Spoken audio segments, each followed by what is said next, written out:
നമസ്കാരം, പ്രവാസി മലയാളിയിലേക്ക് സ്വാഗതം. കടുത്ത ചൂടിനെ തുടർന്ന് രാജ്യത്ത് മഴ ലഭിക്കുന്നതിനായി പ്രാർത്ഥിക്കണമെന്ന് സൽമാൻ രാജാവ് ജനങ്ങളോട് അഭ്യർത്ഥിക്കുകയുണ്ടായി.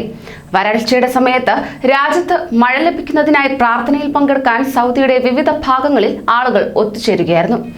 സൗദിയിലെ വിശുദ്ധ ഹറമുകളിലും രാജ്യത്തെ പള്ളികളിലും മഴയ്ക്ക് വേണ്ടിയുള്ള പ്രത്യേക നമസ്കാരം നിർവഹിക്കുകയും ചെയ്തു. കോവിഡ് മുൻകരുതൽ നടപടികൾ പാലിച്ചുകൊണ്ടായിരുന്നു പ്രത്യേക പ്രാർത്ഥനയിൽ എല്ലാവരും പങ്കെടുത്തത്. അങ്ങനെ ഇതാ ചുട്ടുപൊള്ളുന്ന കാലാവസ്ഥയിൽ നിന്ന് തണുപ്പിലേക്കുള്ള ചുവടുമാറ്റത്തിന്റെ സൂചനയുമായി ജിദ്ദയിൽ മഴയെത്തി. അല്പനേരം നീണ്ടുനിന്ന ശാന്തമായ മഴയിൽ അന്തരീക്ഷത്തിലെ ചൂട് തെല്ലൊന്ന് ശമിച്ചപ്പോൾ ജിദ്ദ നിവാസികൾ കുടുംബത്തോടൊപ്പം കോർണിഷിലേക്കും പാർക്കുകളിലേക്കും ഒഴുകിയെത്തുകയായിരുന്നു. കോവിഡ് മാനദണ്ഡങ്ങൾ പാലിച്ച് മാസ്ക് ധരിച്ചും സാമൂഹ്യ അകലം പാലിച്ചുമായിരുന്നു കുടുംബങ്ങൾ പൊതു ഇടങ്ങളിൽ അവധി ദിനം ചെലവഴിച്ചത്. ചെങ്കടൽ നഗരമായ ജിദ്ദയുടെ പല ഭാഗങ്ങളിലും ആശ്വാസ മഴ പെയ്തു. എന്നാൽ മഴ കാരണം എവിടെയും പ്രശ്നങ്ങളൊന്നും ഇതുവരെ റിപ്പോർട്ട് ചെയ്തിട്ടുമില്ല. വാഹന ഗതാഗതവും തടസ്സമില്ലാതെ തുടർന്നു.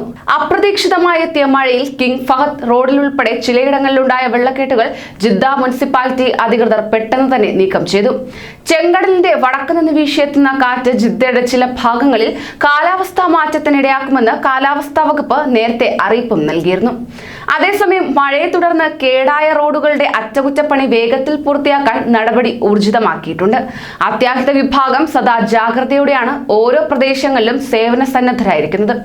പ്രകൃതി ദുരിതങ്ങളിൽ അകപ്പെടുന്നവർ 940 എന്ന എമർജൻസി ഫോൺ നമ്പറിൽ വിവരം അറിയിക്കാൻ മുന്നറിയിപ്പും നൽകിയിട്ടുണ്ട്. മദീന പ്രവിശ്യയിലെ പല താഴ്വരകളിലെ റോഡുകളും വെള്ളത്തിനടിയിലായതായി റിപ്പോർട്ടുമുണ്ട്.